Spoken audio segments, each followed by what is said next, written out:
Oh, welcome back, guys. I'm Zell, and we're doing another Drinking and Thinking with Zell. So, by now, you guys know the drill. You've got 9 seconds when the intro starts to get your drink of choice, and I'll be right back with you.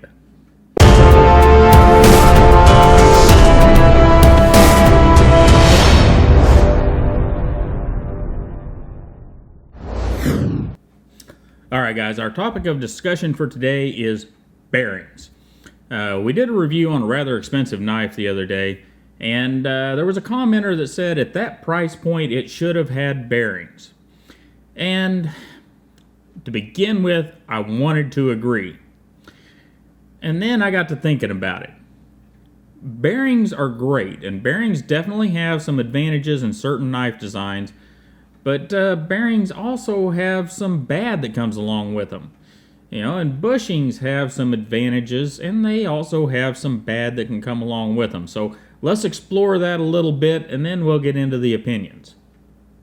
First thing, whenever we have a bushing knife, use this as a knife blade, and we've got a couple of bushings here. There's no air gap in between these bushings and the blade, as we can maybe kind of see here. It's nice and thick, nice and tight in there.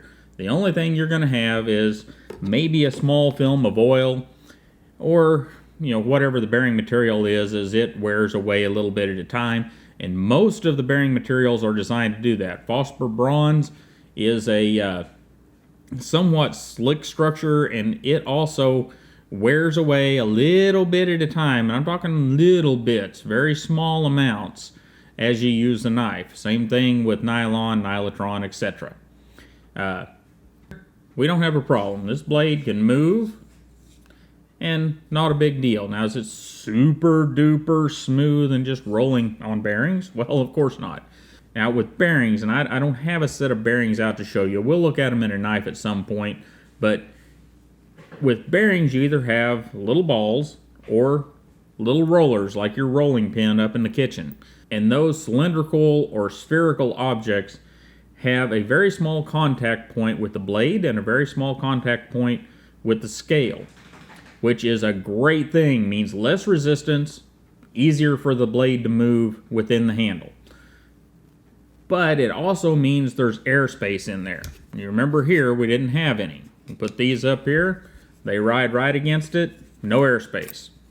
So what does that mean? Well, that means with many bearing knives, they can get junk in them. Gunk, pocket lint, get them in the mud and the muck, and they may not work very well. They may have to be disassembled and cleaned. Even, and this is just a guess, but I would guess that even one that you just stick in your pocket over an amount of time, couple years or so, you're going to have to take that thing apart and clean it, or at least blow it out every once in a while to keep the junk out of those bearings. And that's a bad thing. Now, is it a horrible thing for the everyday carry guy? Well, of course not. You can blow the knife out every once in a while, get the dust bunnies out of it, and you're fine. But whenever you go to that harder use environment, it might be an issue. Because you could have a knife lock up on you if you got it down in the mud and the gunk, and you got a whole bunch of gritty, junky, sandy mud crap down in the bearing. It just wouldn't work very well. Now, if you were running on bushings, wouldn't be as big a deal, because a knife would probably still work, because you had that almost a seal between the bushings, the frame, or the scales, and the blade. So you can probably just go ahead and use it, or you might have to run a little water through it, but it should clean up and work okay. So that's one issue. Now, the other issue is, do they really give us an advantage? They give the manufacturer an advantage.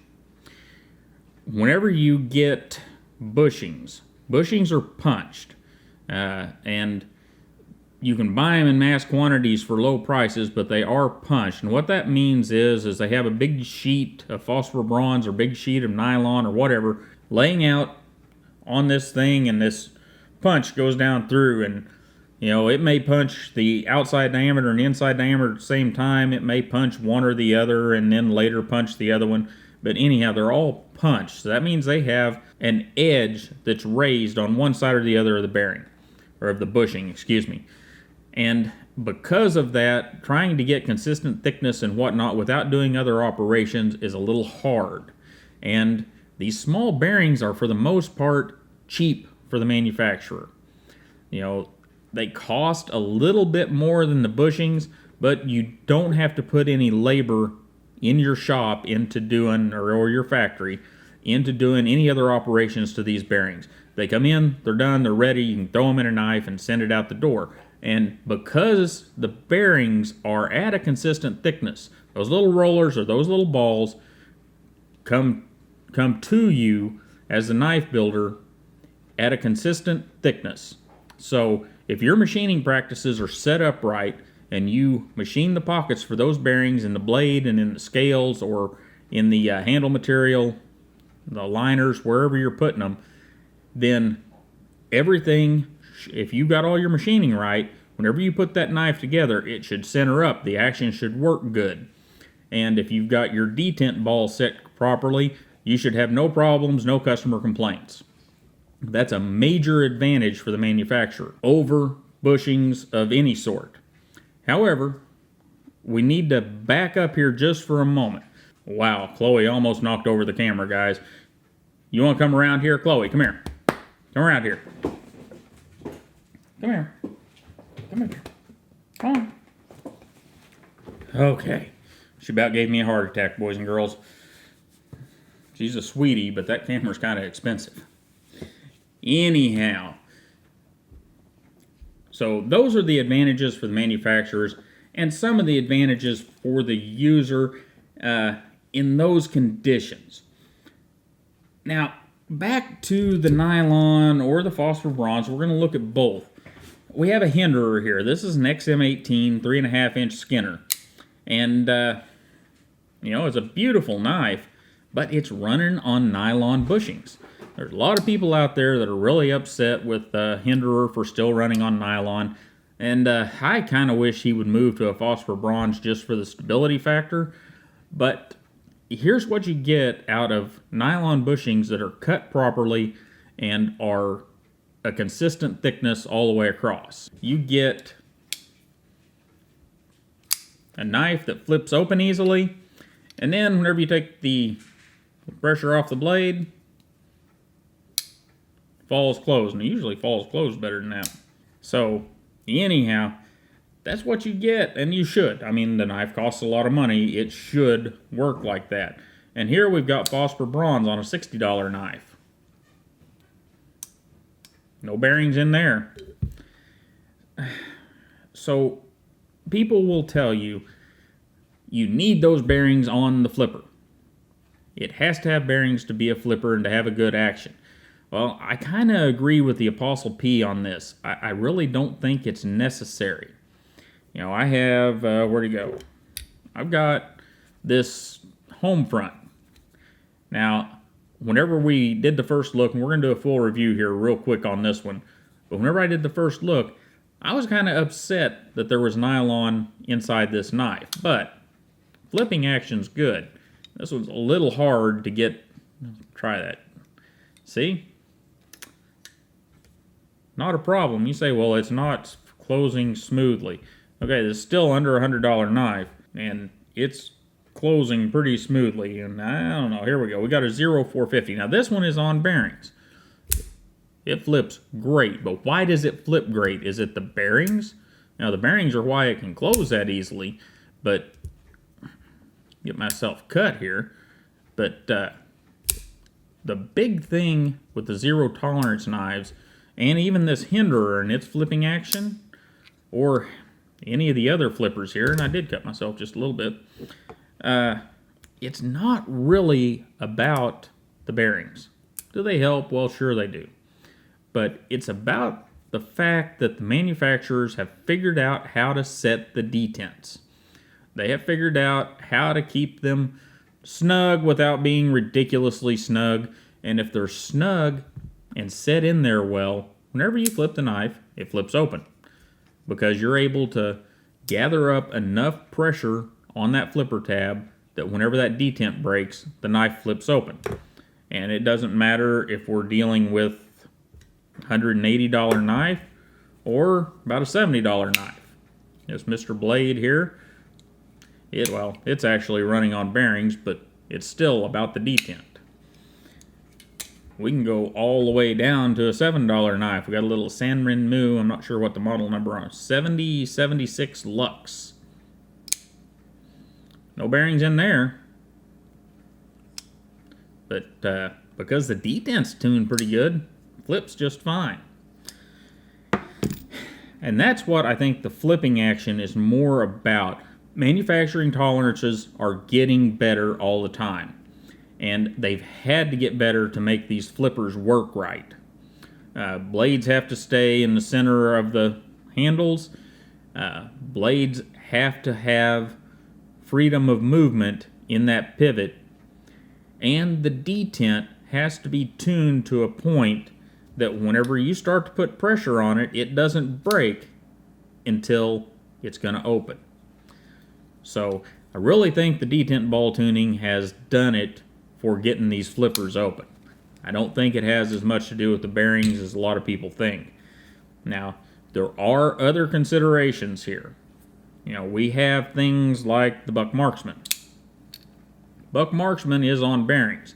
It's one of the few knives you'll mess with that is obviously on bearings whenever you mess with it. You know, that blade will just sit there and roll back and forth because it's definitely on bearings. Is it necessary for this knife to be on bearings? With its lock system, I think the bearings do help here. They do help quite a bit. However, you know, we can look at things. Paramilitary 2 has plenty of detent, and this thing is not on bearings.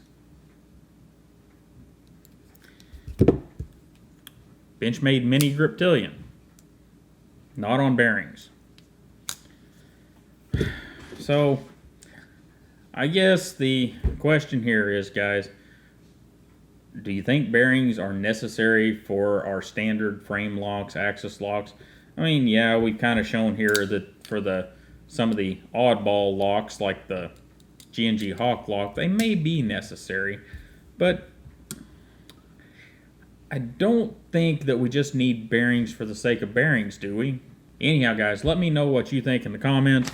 And here quickly, I just want to share some stats with you. Not very many channels do this, so I thought it'd be kind of interesting for you guys to maybe get a little insight. First thing is, only 4% of you are female. Am I that ugly? You know, what's the deal? Or is it just the content? Maybe I'm going with it's the content. Just nobody comment on that. It's just the content. The ladies aren't interested. I get it. Anyhow, from there, watch time. Now this is the viewers and subscribers. You guys have watched 1.5 years of this channel. And whenever I say 1.5 years, I mean if you count the minutes and seconds and hours in 1.5 years, that's how much has been watched on this channel. I find that really interesting. We've had about getting close to 175,000 people view videos on this channel. And, you know, that's just unbelievable to me. And, let's see, is there anything else terribly interesting? Yeah, dislikes. Whoever you are, the guy that hits the dislike on each video, you've missed a couple. I've got 190 videos and only 188 dislikes, so you need to get on it. You missed a couple of videos somewhere. And there's been 1,600 comments on those 190 videos. Pretty interesting. You know, 4,300 and some odd likes. And, you know, it's just unreal to me, guys. I really appreciate it. And if you didn't see the 1,000 subscriber giveaway and the Todd Knife and Tool field chopper video, you really need to get over there, get a look at this. We're giving this knife away, and we'll give it away here in probably about 2 weeks from yesterday. So get over there, get on that, make sure you're entered in that drawing. And that's all I've got for today, guys. I really appreciate you stopping by and hanging out with me. Don't forget to like, share, and subscribe. And you guys have a great day, and I'll see you next time.